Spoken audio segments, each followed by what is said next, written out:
Good afternoon and welcome. My name is Eric Patterson. I'm an assistant director here at the Berkeley Center for Religion, Peace, and World Affairs at Georgetown University. I welcome you to the Berkeley Center for our talk today. This talk on Afghanistan's religious landscape, politicizing the sacred. We'll start promptly. I want to be respectful of your time and move us to hearing the presentation as well as a chance for Q&A. I do want to tell you that our style will be somewhat informal today. There is food there in the hallway. Many of you have availed yourself of that, and if you would like seconds, please feel free to get up, get something else, or get yourself something to drink as we continue. We'll hear from our speaker in a few moments, and then there'll be a time for questions and answers, and we'll move briskly. Our speaker today was appointed as the director of the Peace Research Institute Oslo a year ago. Kristian Berg Harpviken has a distinguished career as an academic, also working for NGOs, and has a long, over 20 years of, or close to 20 years of experience specifically in the greater Afghanistan theater. Something that interested me is that he has a background in agriculture, and Afghanistan is an agrarian society largely. It's a place affected by landmines, and he worked early on with one of the first NGOs interested in ameliorating these problems on the ground. We'll say that last year he published a book called Social Networks and Migration in the War-Torn Afghanistan, published with Palgrave Macmillan a year ago. He's worked both on the ground and based out of Peshawar and throughout Afghanistan, as well as in his current post. Today's topic is a report recently released by PRIO entitled Afghanistan's Religious Landscape, Politicizing the Sacred. And so at this point, please join me in welcoming our speaker, Kristian Berg Harpviken.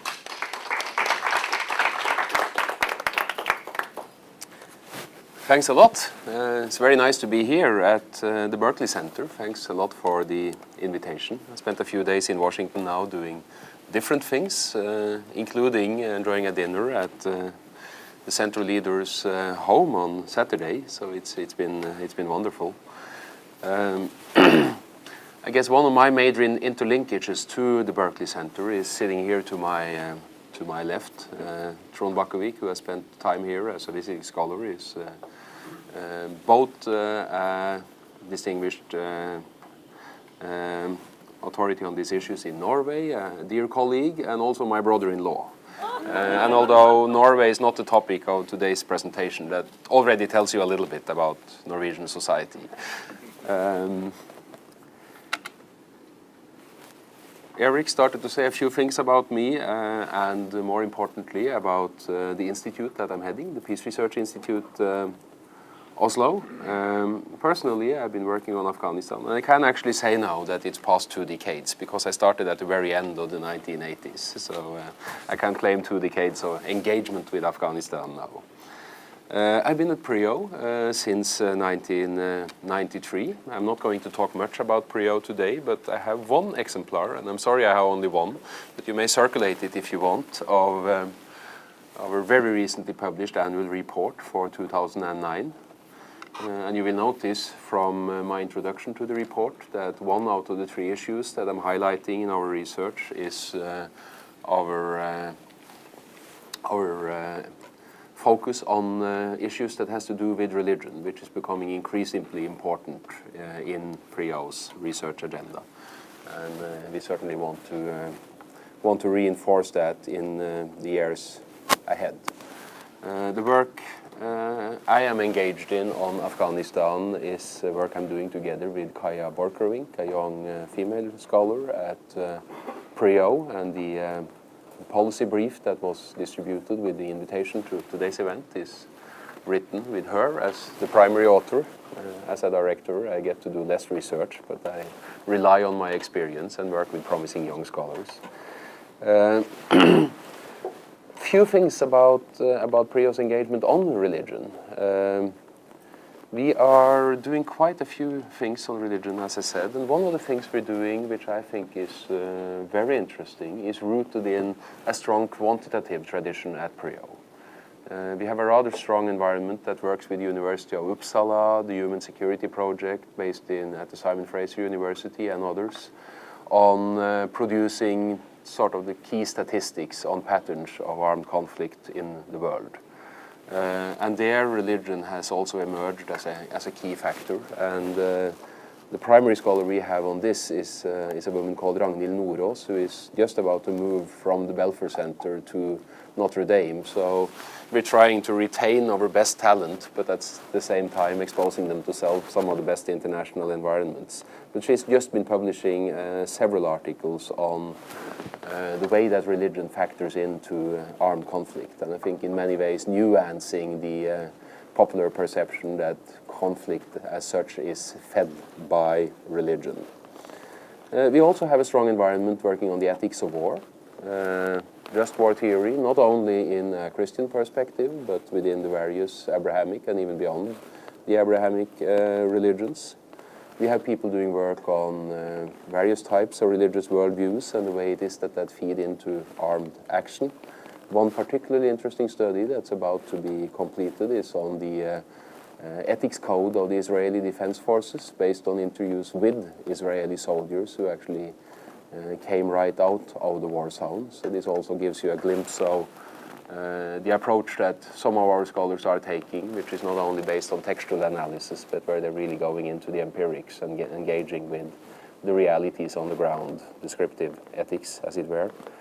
And we're increasingly doing work on religious dialogue, and just been meeting with Tom Banchoff here actually to discuss the potential to collaborate on a more sustained analytical effort on the promise and the pitfalls of religious dialogue. Not an untimely topic, of course.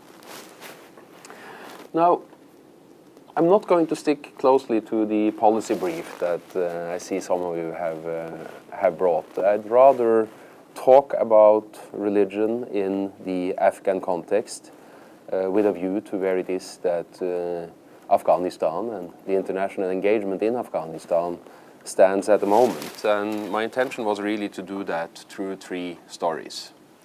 And hopefully these stories will also throw some analytical light on the overall issue. The first story is really a story about state building. The second story is a story about religious education and religious institutions. And the third story is a story about reconciliation. First of these stories about state building is about a village. This village is called Isaac Suleiman. Interestingly, in this context, Isaac and Suleiman were both reported to be Jewish settlers in northwestern Afghanistan some 600 years back. That's where the name stems from. I did field work in Isaac Suleiman back in the late 1990s for my PhD, which eventually resulted in a book that Eric referred to earlier. And my focus wasn't really on religion first and foremost. But it was hard to do field work in Afghanistan in the late 1990s without relating to religion. Herat was, as most of the country, controlled by the Taliban. Most of the Taliban representatives in the area were people who had at least rudimentary religious education. Many of them, or most of them, were coming up from the south, from the Pashtun areas, coming into unfamiliar terrain. Largely inhabited by people of other ethnic origin, and if not inhabited by people of other ethnic origin, at least inhabited by people with very different political inclinations than those pursued by the Taliban. So this was really an area outside the Taliban's comfort zone. And that also meant, in many ways, more repressive policies on the Taliban part than they had within their core areas in the south. Working in the village, and this was a fairly large village, somewhere in the vicinity of 700 households, as far as we could gather. 10 different mosque areas, mahallas. In other words, also 10 imams or 10 local mullahs. And through my time there, I interviewed all of these mullahs, and some of them more than once. And they all proved to be quite skeptical to the Taliban, even opposed to the Taliban. And in private, they were making that very clear. But what I found more interesting was that while being so skeptical to the Taliban, they were also very effectively collaborating with the Taliban. They were actually the eyes and ears of the Taliban in the local villages. They were reporting regularly on population movements, and there was a lot of it, because a lot of people went to Iran or went to other parts of Afghanistan for work or other purposes. But they had very detailed lists of who were in the village at any given time, lists that were shared with the Taliban. They were certainly keeping an eye on the opposition. One of the neighboring villages, which was a village mainly inhabited by the Shias, was the center of a planned uprising against the Taliban in the very period that I was there. So in fact, on the 17th of May, 1999, exactly 11 years ago, yesterday, there was an uprising in the making that was clamped down upon by the Taliban in this Shia-populated village, Jibra'il, outside Herat, which has always been a powerhouse of Shia radicalism and activism in the area.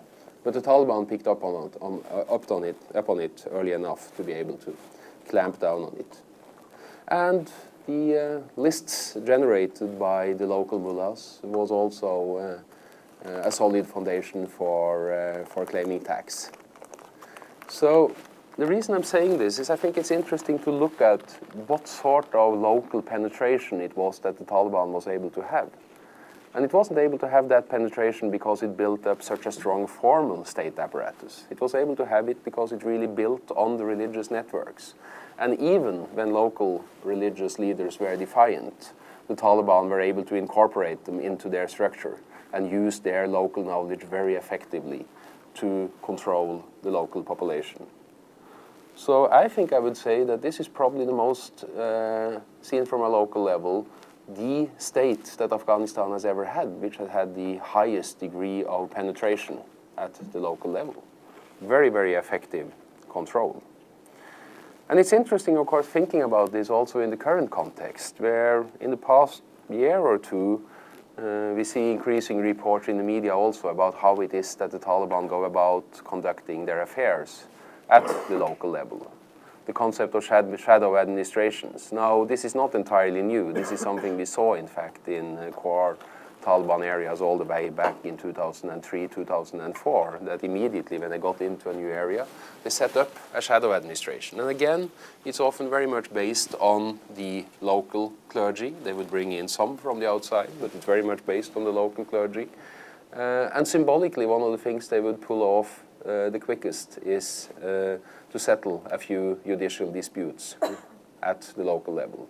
The Taliban is by no means a welfare organization. It doesn't have an extensive program of providing education and health, but it is preoccupied with Islamic justice.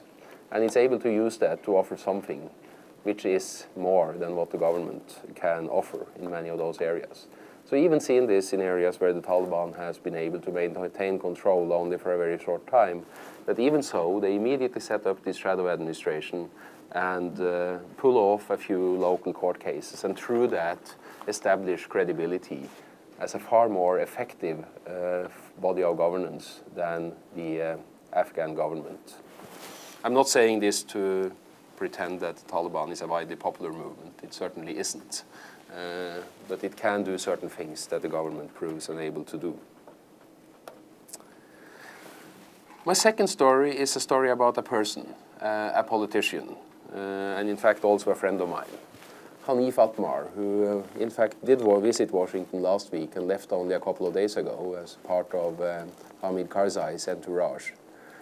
He is currently the Minister of Interior. But the story I'm going to talk about dates a few years back till mid-2006, when he was presented to the Afghan parliament as a new minister, a candidate for the minister post of education. Hanif Atmar is a smart politician, dynamic, young. And this was an interesting process in itself, because for the first time, the Afghan cabinet ministers had to present not only their credentials, but also their vision statement, so to say, to the Afghan parliament. Karzai had wanted it otherwise. He had wanted a more regular procedure where he presented his cabinet en bloc, and the parliament either had to accept it or not. But the parliament saw that this was an occasion where they could actually secure a little bit more power for themselves. And this is very understandable, given that this is a parliament who has no say, for example, on the state budget. So they need to fight for whatever influence they can gain. Now, and they maneuvered so that they got to approve every individual minister in the Afghan cabinet. And that put certain pressure on the ministers. And I happened to be in Kabul at the time when this played out. And Atmar, being a clever politician, made reform of the religious education system into the hallmark of his speech to the parliament. He said the Afghan youth is being radicalized through Madrasa education. They are going abroad to study and being further radicalized. No names mentioned, perhaps, but of course the prime suspect here is Pakistan and the Madrasa system in Pakistan. So he was calling for government control of the religious education system. He wanted to build a governmental institution that would be the umbrella for the madrasas. And Afghanistan already has a share of its madrasas which are controlled by the government. Unlike Pakistan, for example, there is a share of the Afghan madrasas, the Afghan religious education institutions that are part of the government, and then the large bulk is outside of the government. In Pakistan, it's different. There you have only a private madrasa sector, and they are coordinated by a madrasa board, which works quite closely with the government. Afghanistan is different. He also called for curriculum reform, move away from only the conventional religious curricula and bring in sciences, bring in IT sciences and so forth, to educate somewhat more robust mullahs, more robust in the employment market, that could actually do something else than only entertain a mosque. And not least importantly, of course, to stop the flow abroad, to building what Minister Atmar referred to as centers of excellence. So a center of excellence in religious education should be established in every province, each of Afghanistan's 34 provinces, assumedly to stem the radicalizing effect of the existent madrasas. And this was a very smart move. Not only was this an important topic, but Hanif Atmar's speech really resonated well with the sentiments of a variety of audiences within the Afghan parliament. And he ended up being one of the ministers that got the highest affirmation vote in that round. You can immediately see how it is that this resonates well with some of the more radical Islamicists, calling for a streamlining of religious education. But it also struck a chord with the more moderate nationalists. So he was really able here to reach out to a number of quite variegated audiences. Now, looking back at this reform, it hasn't worked too well, unfortunately. There was wide skepticism in the religious sector. Many of the central people there are not favoring increasing government control. I do think I dare say that there was also a pretty half-hearted approach on the government side. Although this came out with a big bang at the speech that I referred to, the follow-up from the Ministry of Education's side didn't correspond to the expectations that had been raised. And there was, of course, widespread international skepticism. After all, religion in Afghanistan was closely associated by most international observers with radicalism, with the Taliban, with violence. So raising international funding for a program to streamline and perhaps even expand the madrasa system as such was not something that was an easy sell at international donor conferences. And perhaps there were also unrealistic assumptions as to what could be achieved in a short time span. We have been doing some work on the madrasas in Afghanistan, and I say immediately that there is very little knowledge on the Afghan madrasa sector. In Pakistan, there is a lot of work. Some of the work on Pakistan and the madrasa sector is very good. One of the scholars who's been doing very interesting work is Kristian Berg here at Georgetown. But on Afghanistan, there is nothing like it. And of course, this also immediately raises question marks about this rather ambitious reform program, given that there was really no knowledge base that could inform such an ambitious program. What we find, and I think this is important, is that the madrasa structure in Afghanistan is very, very diverse. You find madrasas of all sizes, all political inclinations, if politically inclined at all, wide variations from one area of the country to another, certainly wide variations in the degree to which the madrasas are integrated into transnational systems of Islamic education. It's also very clear when you talk to people in the madrasas that they are very skeptical to government intervention. They don't want to be ruled by the government. And finally, that they are very strongly integrated in transnational networks. So I'm afraid that this assumption that you can stem the tide of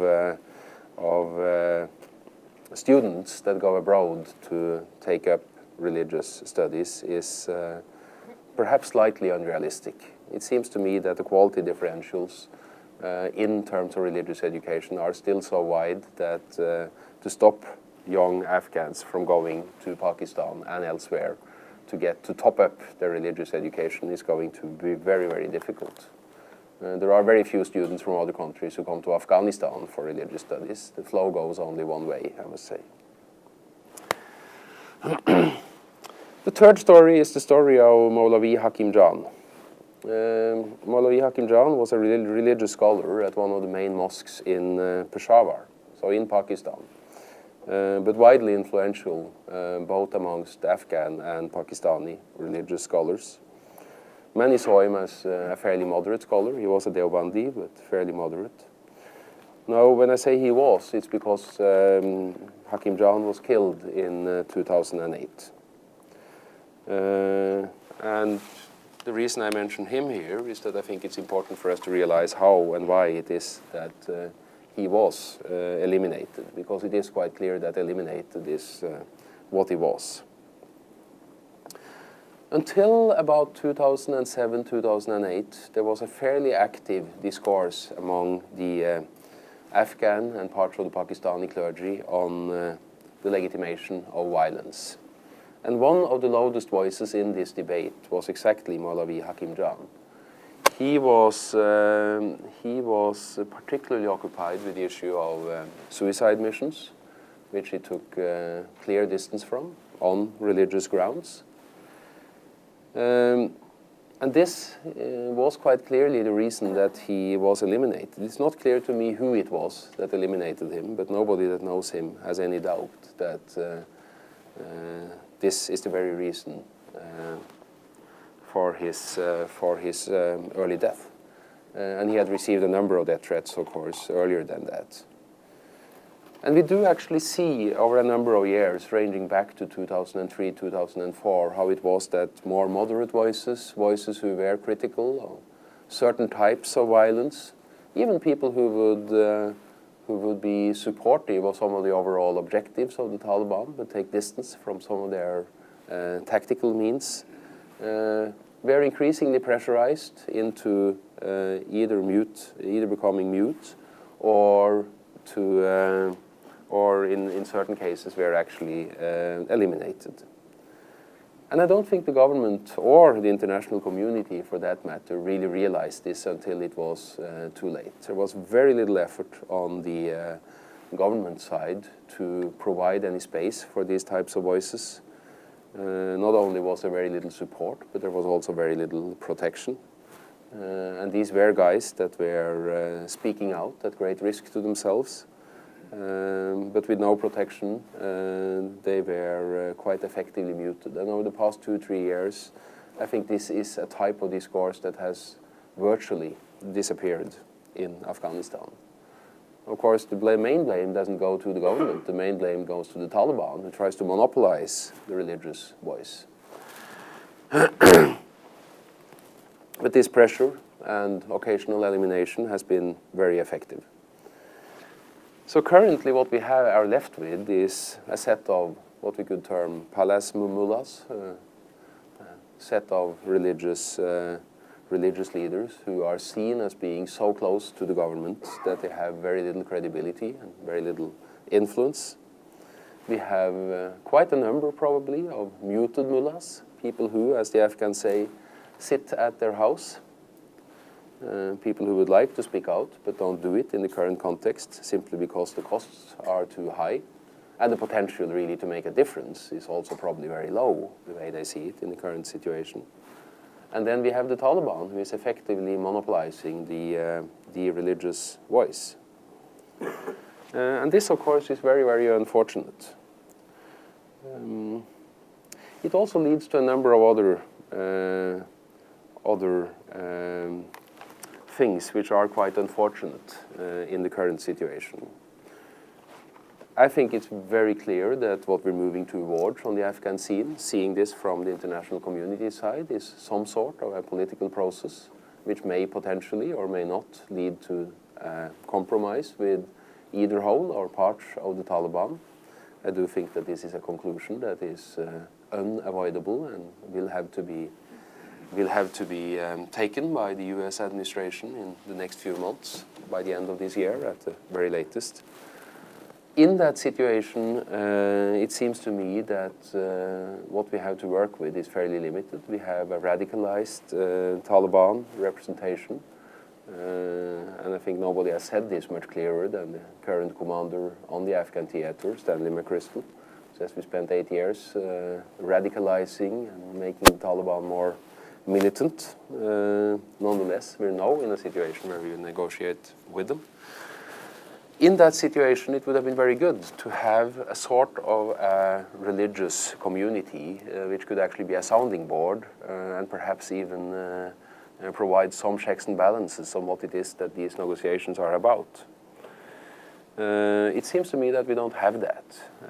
What we have is a rather narrow and quite elite-based civil society. And I'm here using the established concept of civil society in the Afghan context, which is really narrowed down to the Kabul-based NGOs, not necessarily very representative of the larger population. In earlier work, we have speculated on how it is that we could fruitfully in the Afghan context see the religious networks and leaders as part of civil society, and met with a rather aggressive response from many of the current civil society lords.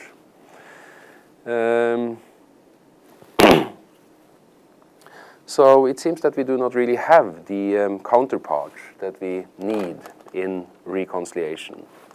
And also, overall, the effort by the government to build some sort of an institution that can represent the religious networks and the religious leaders has been a total failure. So in our current work, what we are starting to look at is ways in which one could, in the long term, I don't think this is anything that can be successful in the immediate term, in the long term, build some form of institutionalized umbrella, some sort of counterpart, some sort of authority that is accepted by the private madrasas, the dominant madrasas on the Afghan scene, while at the same time being a counterpart to the authorities. So to conclude, and I'll do that very quickly, there is still a dearth of knowledge. There are strong opinions on religion in Afghanistan, but a massive dearth of knowledge. And I think the example of the Madrasa reform, a rather ambitious and large-scale program with so little knowledge basis, is an example of that. I do think there has been what I would term straightforwardly a failure, both of the government and the international community, to engage constructively with religion in the 8 years that have passed since 2001. And I do also think that a rethinking of these issues are hugely important, and that we need to think carefully through how it is, if at all possible, we can engage with the religious dimension in the next phase, assuming that I am right, that 2010 is actually going to be the turning point when it comes to the international engagement in Afghanistan. So I'd like to end on these three simple conclusions and hear your views. Thanks. Thank you. Well, we have about 25 minutes for some questions and answers. I would ask that you identify yourself and your affiliation. If you have a question, we'll call on you from here. And as a courtesy to those around you, if you would keep the commentary brief and the question precise so that many people can get a chance. Sir? Hi, Bob Riley. Excuse me. One of my classmates here at Georgetown many years ago was Prince Turki Faisal, who gave a speech the other day in Saudi Arabia saying that the United States' presence in Afghanistan has so alienated the Afghan people that we need to change our mission and get out as soon as possible and forget state building, just go kill the terrorists on both sides of the border and leave this for the Afghan people to settle themselves. What do you think of the wisdom of that advice? I actually had the occasion to discuss this with Prince Turki a month ago. I was in Riyadh. And he made similar arguments, although not as not as malicious as the ones that the remarks that you just referred. But when we pushed him on this, he said you have to distinguish between the moderate Taliban and the terrorists, as it were. But it's interesting then, of course, to hear who his terrorists are. And certainly the network of Jalaluddin Haqqani, who by most measures are the key innovators when it comes to suicide tactics and other tactics that many of us would have a real ethical problem with. He was on the good list. So I'm not sure if we should follow Prince Turki's advice to the full extent. But it is interesting to listen to him because, of course, he's not uninformed about what sentiments you have on the Saudi Arabian side. And it's clear that Saudi Arabia is looking at playing a role in settling the Afghan conflict, although Prince Turki himself claims that he has nothing to do with it. About the extent of the alienation with U.S. presence as well? Well, I referred Stanley McChrystal earlier, and I can do it again, because I don't think anybody has said this much more clearly than he actually did in the August 2009 report that also leaked to the press here. He's talking about a crisis of confidence. He's saying we used 8 years now to produce a total breach of confidence between the Afghan population on the one hand, the Afghan government and its international supporters on the other hand. Now, I must claim that I have used the term crisis of confidence many times myself, far before McChrystal did it, and received a lot of criticism for saying that. But I do actually think he is right, and just reading his report is quite revealing. The question, of course, is if you spent 8 years producing a crisis of confidence, it is going to be very, very difficult to turn things around. And there, I don't think McChrystal has the answer either, unfortunately. Hi, Samira Daniels. I'm interested in interfaith stuff. Would you use the microphone? Samira Daniels. I think the thing that worries me in all this is that that once this escalation of conflict, the military escalation is going to continue. What is the prognosis for after if indeed there's going to be a de-escalation and then an exit strategy also in the works? I mean, the prospects for the next 20, 30 years, just by virtue of this escalation issue, it's it's magnified, and it's just, and this goes on with Afghan history, because it's used as a military readiness arena for so many different, Western powers. So it's just terrible.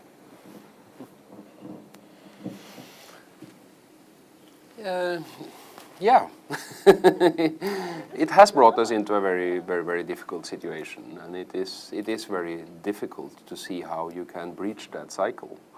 Of course, the effort so far, announced as it was by President Obama in March, first in March last year, and then again in a revised strategy in late October, has emphasized an escalation of the effort on all dimensions. So the main focus has been on the military dimension, and for a good reason, because I think once you really escalate the military presence, that takes on a dynamic of its own. But there is, of course, an effort to do the same thing when it comes to governance issues and when it comes to development aid, which is very tricky to succeed with in a situation where insecurity is as bad as it is in many areas in Afghanistan. Now, I'm worried that it's going to be very, very difficult to turn it around, but I said this earlier, I don't think there will be much of a choice, and I think already now the realization is creeping in with much of the administration here after the widely publicized Madrasa campaign in Helmand, which by the end of the day is really taking a significant share of the international communities and the government's communities' resources to try to gain control over one single village that even many Afghans hadn't heard the name of until the Madrasa campaign was initiated 3 months ago and received wide publicity in the international press. If you read the New York Times yesterday, there is a quite revealing reportage from Madrasa on how even the effort to gain military control has, to a large extent, failed, which is quite worrisome, and I'm sure is leading to some very, very hard thinking in major power centers here in Washington, because it starts now to be unpleasantly clear that the military effort is not going to produce the results that they were meant to produce. And they weren't meant to produce a military victory, of course, but there was a hope that they would sufficiently limit the progress of the Taliban, or perhaps even set them back sufficiently that they would be more conducive to negotiations. But they don't understand the cause and effect, but that's all I want to say. Thank you. How about right here, the lady in the pink? Sandra O'Reilly from CID here at Georgetown University. You mentioned in your conclusions that the international community has failed to engage religion in this war. I was wondering if you could give us a few ideas of how the international community could effectively engage religion in the war. And the other thing, you mentioned all the different visions or the way that the madrasas function. How could the government oversee or perfect that, or make it a more standardized way when the institutions are so weak and perceived as corrupt? Thank you. Right. On the issue of engagement, that's a very good question, because there are many limits to what the international community can do. And anything that has a taste of the internationals being the ones that uses religion for their own purpose is not going to succeed. But the starting point is, of course, to understand what religion is and what religion does in Afghan society. And I don't think we've even been there. But from there onwards, once you start to understand that, the trick is, of course, not to engage necessarily directly with the religious leaders, but at least to realize their importance, to give them some of the space. And the issue which I talked about earlier here, the fact that religious leaders were systematically eliminated throughout much of the Afghan South, was hardly picked up on by many of the international until several years after the campaign had started. So once you have the analysis, giving the answers to your question is not easy. I think much of the response is actually hands-off. There are many things you shouldn't do. But at least understanding what it's about and perhaps raising the awareness and supporting initiatives of the Afghan authorities, constructive initiatives of the Afghan authorities. The Madrasa reform, which I talked about earlier, was in many ways a constructive initiative, which met wide skepticism from the international community. Now, the second question on how to gain some level of influence from the government side is also a tricky one because there is so wide skepticism.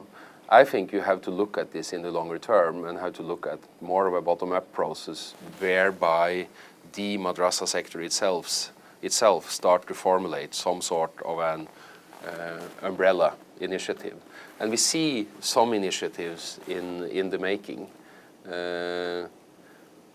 But that, of course, also requires that the government is actually welcoming bottom-up initiatives. And at the moment, it's not clear that it is.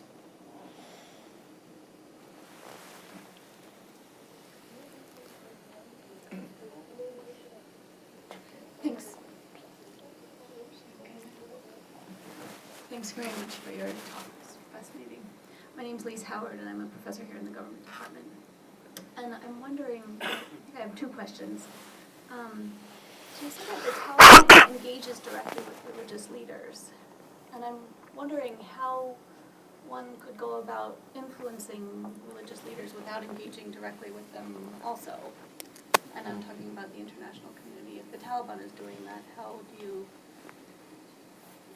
do you take a hands-off approach with religious leaders if that's the way the Taliban is advancing? And then the second question has to do with early on, 8 years ago, when I think the U.S.'s first impulse was probably not, was probably to bring ideas of separation of church and state and kind of our own ideas of how Afghanistan should be governed. I believe, I'm not an expert on Afghanistan, this is just something that I understand. But then there was a bottom-up process of the Loya Jirga and a peace process that seemed to originate from within Afghanistan. So what should the U.S. have done differently if it seemed like it was already supporting that kind of a bottom-up process?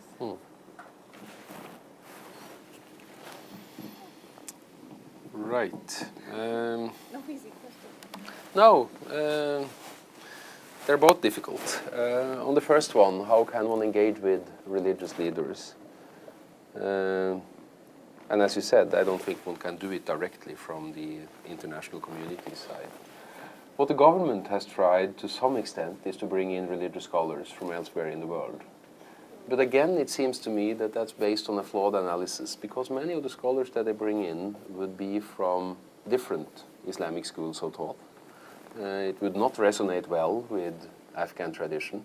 Rather than bringing in for curriculum reform, for example, scholars who actually are well versed in the Deobandi tradition, which informs the curricula that is widely used in Afghan madrasas.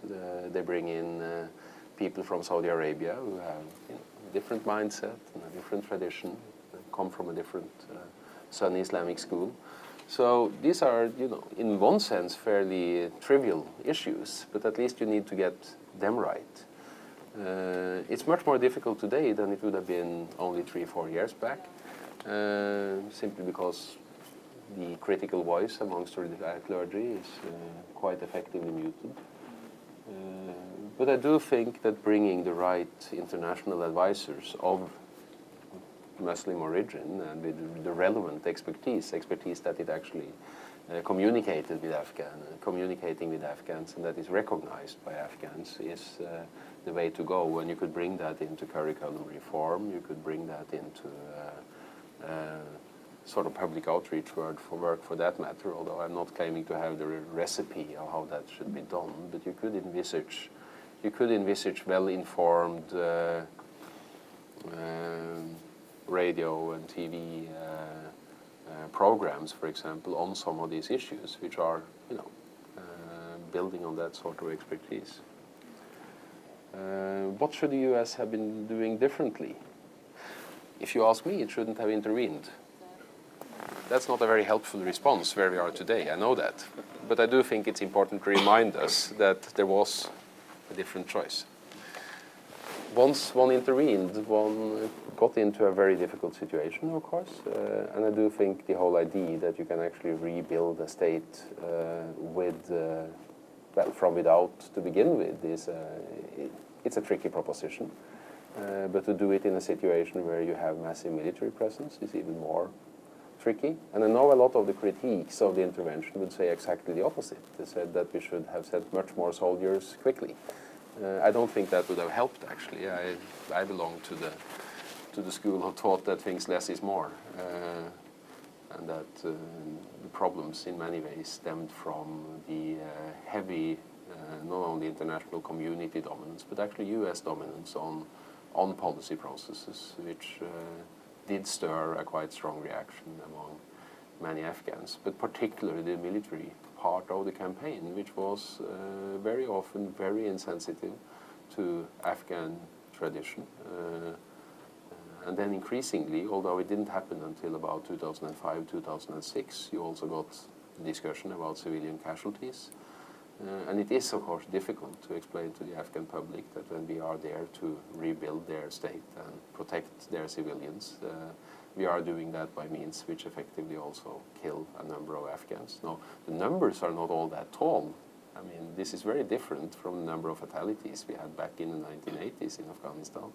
But symbolically, it became very, very important. And one can discuss at length whether the frustration over the civilian casualties is rather a symptom of something else. And I personally think it is. But I think that when we started to have these fairly widespread protests throughout much of Afghanistan against the issue of civilian casualties, we should probably have reconsidered many of the assumptions that had informed the initial intervention. And of course, again, this is also an issue that is very much couched in religious terms. How is it that you can actually legitimately argue for a military effort that hits civilians as hard as it did? Back here by the window, Knox. Hello, Knox Taines from the U.S. Commission on International Religious Freedom. A couple questions.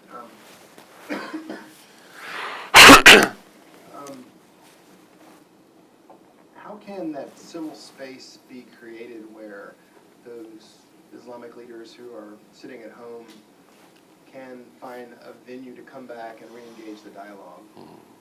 From our perspective, we would say, how can we respect the religious freedoms of all Afghan Muslims so they can express their views? But just more generically, how can a civic space be recreated so this cycle of the Taliban growing in influence and the moderates being quiet can be broken?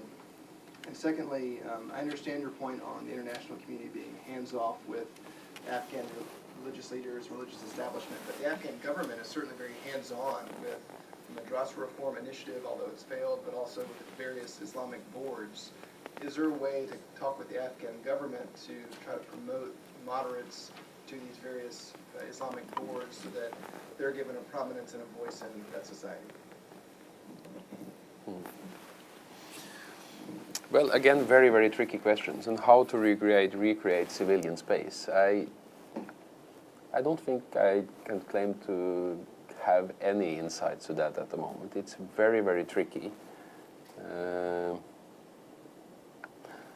It will have to come about, I think, as a result of a total reorientation of the international strategy, and not least the military component of the international strategy. And as I've said repeatedly, I think that is forcing itself upon us, and that the next 12 months in Afghanistan, in terms of the overarching international policy, is going to be much more dramatic than anything we've seen in the past 8 years. Now, the question is how that, if that turnaround can actually be conducted in a manner that is conducive to recreate that civilian space. And I hope it is, because I think that is going to be very important for how successful the turnaround will be. Engaging with the Afghan government on these issues, I guess the main opening there, to my mind, would be how this is dealt with in a process of political reconciliation. And what's referred to as political reconciliation in on the Afghan scene right now is, of course, political negotiations, political settlement, some type of political deal with parts of or the whole of the Taliban, which is very much in the cards. And I think that's where that is the opening for thinking creatively about how it is that we could actually engage with the Afghan government so that it sees the role of religious authority differently than what it seems to do at the moment, where the instinct seems to be to want to control religion rather than to engage with it. Let me just ask, do we have any student questions? We're at right before graduation, so.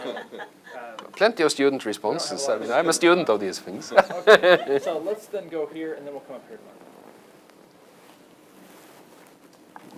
Yes, my name is Joel Hetker, and I was Peace Corps in Iran, 70-72. Went overland to Kabul and Herat via Islam Gala, Kandahar and whatnot. It's when I was to the left of the driver for 2 hours. I had my nose in his left ear for 2 hours.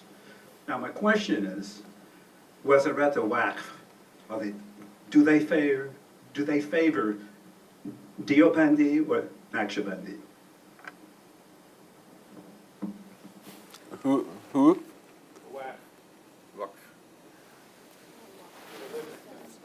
Excuse me?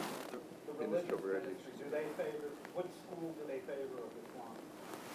The Deobandi or the Naqshbandi? Well, the one does not necessarily come at the cost of the other, because the Naqshbandi is a Sufi order and the Deobandi is a school of thought. And of course, in the Taliban version, Naqshbandism is not widely popular. They actually tried to clamp down on Sufism, only partly successful, but nonetheless, that was really their aim in an effort to really streamline Deobandism in Afghanistan. And of course, the Deobandism that the Taliban stands for is a rather foreign form of Deobandism, even though the Deobandi curricula and Deobandi thought has been influential in Afghan religious life.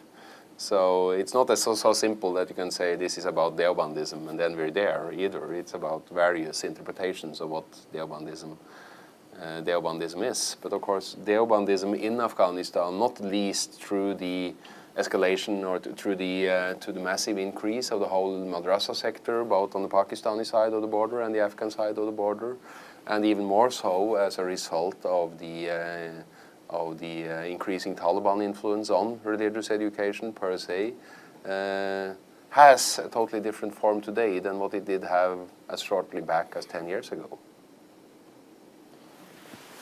Marjorie Mandelstam-Balzer, Department of Anthropology here at Georgetown.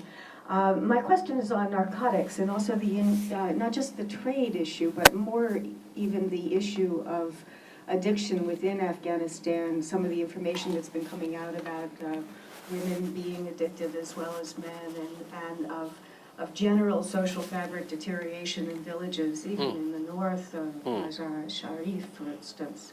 And so the issue becomes how are religious local authorities dealing with this issue? What are they saying about it? I wish I could give you a good response to that, but it's not something I've looked extensively at. It's clear that there is a religious discourse, and some years back was a quite extensive religious discourse on drugs in general. But I don't have much details on it.